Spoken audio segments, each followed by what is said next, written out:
Hello and welcome to another Wizard Wench YGO video. In this video I'm going to be showing my build of Danger Tearlaments. I haven't had a chance to take this to a bigger event than locals, but I still think it is a pretty decent build. Not perfect. I'm probably going to refine it more before I take it anywhere, and I'm sure by the time I go to a regionals there's going to be a ban list. Here's hoping. But to give you an idea, if you're unsure of the deck, you saw the combo video I uploaded last week and you're like, oh, that looks pretty cool, how do I accomplish that? This is what I've been playing. So I'm just going to go into main and extra deck, no side, because I didn't play it really in an event, so my side is just kind of a mishmash for locals. But here we go. So basically you're maxing out on tiers. So you got the 3 Rhinoheart, 3 Sheeran, 3 Havness, 3 Merrily, as well the 3 Primeval Planet Perlino. So all the tier cards are really good, the monsters and the field spell. So you got to play all of them, because you want to hit them from your random mills, so you have to have as many as possible to hit. Reinhardt can guarantee you a hit, especially if you hit Reinhardt, getting to discard another tier card from hand, and then special it, and still getting to use its first effect if you haven't used it already is pretty good. Reinhardt being level 4 and a water, blends really well into making a Abyss Dweller with boosted attack, so it's harder for them to just beat over it. As well, Havness helps you trigger Topologic Bomber Dragon. Merrily, as you saw in the last video, the Sprite Alpha Masquerena play is centered around this card. And Sheeran is really good for having an additional special summon. That's also level 4 that you can use to make something like Time Thief Redoer to trigger the Sheeran on your opponent's turn to get a fusion summon. Perlino's pop effect is really neat. It doesn't always come up, but just having another option for tier names is really good. Another fun play I've used is you use like Blackwing Zephyrus Elite to bounce the field spell on like your turn 3 when you've already used it turn 1. Then you can activate it, search another tier from your deck. So next I'm going to get into my list of dangers. We're playing 3 Nessie, 3 Mothman, then the one-ofs are the Jackalope, the Snack, and Bigfoot. So Nessie, pretty self-explanatory for 3. It's a Dark Aqua, so it synergizes really well with the rest of the deck. You can use it as fusion material for a Kalos or a Kaleidoheart. As well, you are able to use it with any tier to make a Garura. So when you're trying to make those curious plays, you can get an additional draw 1 based on that. Mothman at 3, I know some lists play it at 2, but I think it being level 4 synergizes really well with the 2 XCs that you play in the deck. So, it's just really needed.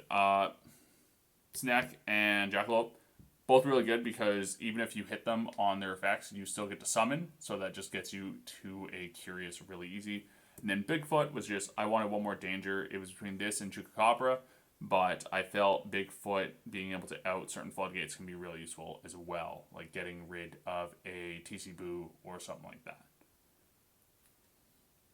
I'll go into at the end of the video a bit of theory about like if you have multiple dangers, like which ones to activate. But we will move on from there. Next we got sort of the good stuff monsters. So you got Fairy Tale Snow, insane. You want to get this engraved every game. Just the utility gets, even if you're playing against a deck that doesn't care if you set their cards, it's still really good. You can use it to trigger Topologic Bomber, and especially if it's a deck that doesn't care about the cards being set, use it to trigger Topologic Zeraboros as well. Again, level 4, so you can make that Dweller in their standby phase, detaching the Snow for cost, and then the Snow is live in your graveyard again, good to go. I'm playing 2 Gizmek because Gizmek, again, Dark Machine, none of your other cards in deck are Dark Machines, so it can help with the Curious play, but also it gets your Banish 8 to fuel your Zeraboros' attack boost, and yeah, the second one is just so that you can hit it off the Kalos Merrily mill or the Curious mill with the mill 3 or any other mills, so you're not necessarily relying on Curious to get it engraved. Plus, you can also activate from hand, so that's pretty neat utility, and then activating it on your opponent's end phase, having a link material for your turn, being able to use its other effect to target and destroy a monster, or link it off, summon it again, and then your Zeraboros will have like over 10,000 attack if you've banished like your whole graveyard and deck. And now we're playing the Zephyrus Elite. I talked about it before with the Perlino, which is really cool, but the other advantage, you can also bounce dangers, and because only the danger discard effects once per turn, you can use that danger again and summon it, and get another card from your deck to your hand. So it's pretty good. For the spell cards, we're sort of hopping on that trend of instead of playing hand traps, we're playing board breakers. So we have the 3 super polys and the 3 dark rulers. I think that's all you need at this point. I don't think you need a main deck droplet. Like, droplet's really iffy in Tearlaments because you're already like ditching your whole hand for the dangers. So dishing even more of it to break a board, like, you can play through it with engine most of the time. And if not, then that's the time you just scoop. You go to game 2 and you use your side deck to beat their boards that they establish. So then for consistency, we're playing 2 Pod Desires. The theory with this and Gizmac both is that you're shuffling your tiers to bottom of deck. So when you're using something like Gizmac or Pod of Desires, you're never going to banish all your Tearlaments because 2 of them, at least, are sitting at the bottom deck. And then draw 2 is really good. For the good spell 1-ofs, you got your Terraforming, another copy of Paralino, Foolish Burial, a free tier trigger, Instant Fusion, a free Kikalos, because Kikalos is level 5, and this also fusion summons properly, so you can always summon it back later if need be. Rhoda, and Call by the Grave, and Galaxy Cyclone. So Rhoda's iffy. My thought process was you're playing 15 tier names already with the field spell. So with these 2, it ups to 17 versus the 16 without it. I don't know. It just works for me. I think it's pretty good. It also gives you avenue if you want. You can play Dark Grapher, but I wasn't really feeling Dark Grapher in this build right now. Galaxy Cyclone is just the out to Mystic Mine game 1. You're obviously signing in more for game 2 and game 3, but it's that so you don't get caught off guard by the random mine. Like, this isn't going to stop, like, Beat Cop Sprite, like Mystic Mine, or a, like, dedicated Mystic Mine deck, but it's just, like, if someone plays, like, Mystic Mine or some Floodgate against you, like, just as a one-of, because it's game 1, so unless they're dedicated to it, they're probably not going to play a huge list of them. It helps you out it, and then you can win. Last 2 cards bringing us to 44 is 2 copies of Sullic. I really like Sullic over Meta Noise.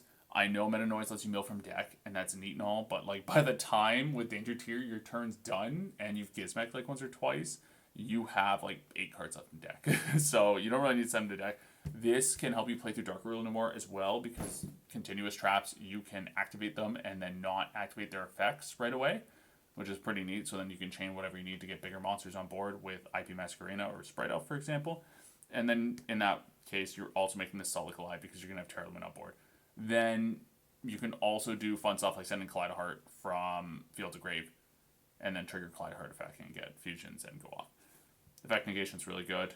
The fact that it's permanent effect negation, not till the end of the turn, is also really cool with this card.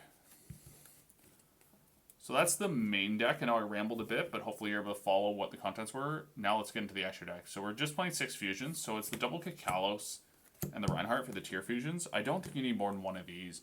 You can summon it back from the graveyard with Kikalos. I know it can't be used as fusion material, so you're not able to like recycle it like you can some of the other stuff, but still, Kikalos effect, summon it back, it can be pretty good. And then Kikalos, like the mill 8 combo is really good. It's kind of a crutch though for some tier players. Like like for example, you get cherries on Kikalos, and some tier players are just like they don't know what to do next. But there's so many other fusions you can make, so many other plays. So it's a good card. The search is great because you search a trap or you search it merely if you don't have it, and then you go ahead and mill minimum 5, maximum 8. So yeah, pretty good card. Other fusions, so these are like super poly / not like other fusions to go into. Dragon Stapelia, Garura, and Muddragon. Muddragon's awesome because 1, it's level 4, so it gets you into that Abyss Dweller. As well, it can change itself to Dark, and it's your only worm, so it's another play for getting Curious out. Garura, again, your only Wing Beast, so you can use that to get out Garura or as a super poly target. Dragon Stapelia in the mirror, it can be a super poly target, but there's like fun plays you can do where if you have like Dragon Stapelia and Grave, you can use like the Dragon Stapelia and like something else to make a Mud Dragon, and then you can use the Mud, like if you're triggering 2 tier effects, and then use the Mud Dragon in the other ear to make Dragon Stapelia again. So neat utilities you can do to recycle that. That's why you don't need to play more than 1. For the XCs, we're just playing 2. We're playing the Dweller and the Redoer. I don't think Zeus comes up enough, or at least it didn't for me, for warranting playing in this deck. Because especially because you can't stack another material with Downard, so you're just getting 2 mat Zeus, which is good. Like, I'm not going to deny that, but I think Dweller, like especially in the mirror, just like shuts it off, makes it a free game. At least in my like experiences so far. And then Redoer can do some neat stuff, especially when they have something that's really hard to out, like a IP Masquerena summoning Avermax. Done it before, and I was able to rip a trap card off the top of their deck, and then that can help you out the Avermax. So neat utility. You can trigger tier fusions because it sends for effect, not for cost. So that would just be the one material, not all of them. And then stealing cards off your opponent's deck can be pretty neat too, especially if you hit a spell card or a trap card. Getting into the links, you saw most of these in the combo video before, but I'll just go over them again. So you have Sprite Elf, IP Masquerena, and Dark. These two, super self-explanatory what you can do. Like, you go a board like that, and like unless they have Dark Ruler no more, like you're in a pretty good spot because you can trigger the Bomber Dragon multiple times, you get a fusion out of it, like insane. Sprite Elf, and also then they can't even target this with like Imperm or Veiler during the main phase, so really good. Dark's just for the link climb.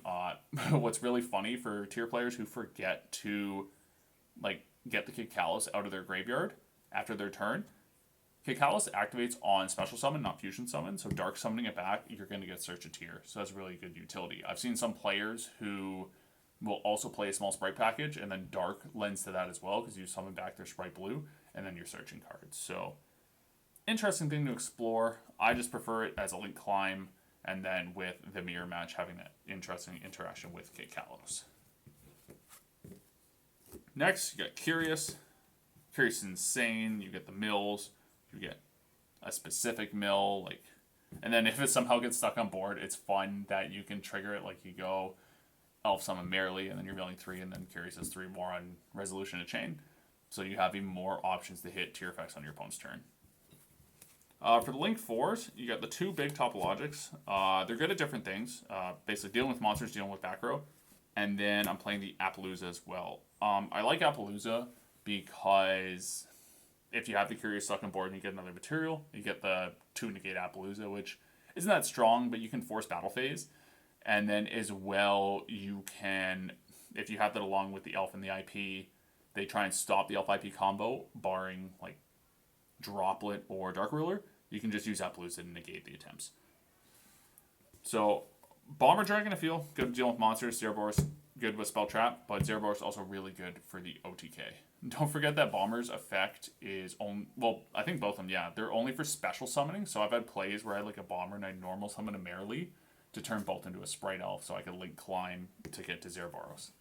So just keep that in mind. And then just watch out because sometimes, like, Bomber can trigger multiple times, obviously, but Zeroboros, because it's banishing itself, cannot. So your opponent might just summon something to its zone, like, let's just say something like a Cyber Dragon. Not saying people are playing Cyber Dragon right now, to banish the Zeroboros, and then they can just make their plays freely. So you got to really think about the matchup when Zeroboros is more appropriate than Bomber Dragon. But yeah, the other play for Appaloosa I really like is if someone has cherries for Bomber Dragon, which I think is starting to become more common when you have like the IP Elf, you can make the Appaloosa instead, and then you still have a pretty decent shot for dealing with your opponent's board with a 2-mat Appaloosa with the Merrily Mill. Like, you're going to be fine. It's better than summoning the Zeroboros and then banishing your Merrily, and they have nothing on board because they just cherries, or you summon the Merrily to a different arrow, and then Zeroboros just sitting there waiting to be, banishing your own tier cards. So that's the deck profile. So let me know what you think. If you think you know the deck better than me, I love to learn. I want to become really good at this deck, especially before I get a chance to go to an event. So feel free to leave any advice or criticisms in the comments. Subscribe if you haven't already, and I will see you in the next video. So just to go briefly over some theory and some best plays you can make with multiple dangers in hand, I'd say the first rule to remember is if you have multiples of any danger in your hand, like let's say you have Nessie, 2 Mothman, 2 mystery cards, like, you should not be activating Mothman, because if you read the danger cards, it's not that if you discard the specific one you activated, you don't get to summon. It's if you discard a card named Danger Mothman, you don't get to summon. So in this case, like, if you activate Nessie, you have an 80% chance, because it can hit the other 4 cards and there's 5, to summon it and draw 1.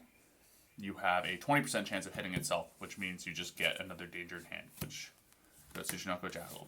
However, you activate Danger Mothman, now you're running a 60-40, like a 40% chance you're going to hit a Mothman. And then, depending on the other two cards in hand, might be a good discard, might not be. Especially going first with Danger Mothman, you're allowing your opponent to cycle another card. That could be the way they get to a Dark Ruler No More, or they get to a Winged Dragon Raw Sphere mode, or whatever board breakers you're playing. So, that's how to handle multiple dangers. Another example, most simplified like math way is to talk two dangers. So let's say you got Nessie and Bigfoot. So what you want to do, and you can do this at a larger scale, it's just going to make more possibilities. Like if you have 3 dangers in hand, so on and so forth. Like think about it, if you have 2 dangers, there's 2 effects you activate, and each have 2 outcomes. So you have the Nessie, and you can activate it, and it's going to either discard itself, search another danger, and you're obviously going to pick one that's going to be a guaranteed summon, like Tsuchinoko or Jackalope. Or you can hit the Bigfoot, summon the Nessie, draw one. Then if you're going like turn 3, you can pop a card in your opponent's field. Which both sound not bad options. The opposite is you have Bigfoot. So you can go Bigfoot effect. You can either discard the Nessie, summon itself, draw one, and Nessie effect, add it. So you have 2 cards in hand. You have Nessie engraved, which is good, especially if that new card's like a tier card. You're laughing. That's way better. And then, or you have the alternative. You use Bigfoot effect. You hit it. So you don't get to summon anything. So now you're just at Nessie. Bigfoot, probably not going to pop in your turn 1. Then you go Nessie effect, discard itself. You get like Jackalope effect. Summon whatever you want. So let's say you get a Mothman. At that point, that's the weakest option. So it's really, you have 25% chance by picking Bigfoot that it's going to be a really good option. 20% chance that it's not out of your available options, or 50-50 if you've already picked it at that point. Or you go Nessie, and you have both options with Nessie are better than the option that, you played at that point. Because you're still going to have the extra card in hand and have the potential to draw one, even if you use the Nessie effect and hit the Nessie. So that's just a basic into theory with dangers. I'm not an expert. I've only been playing deck for a little while. I didn't really play with danger cards in 2018, 2019, so I'm sure there's plenty of other professional players who can explain it a lot better than I can.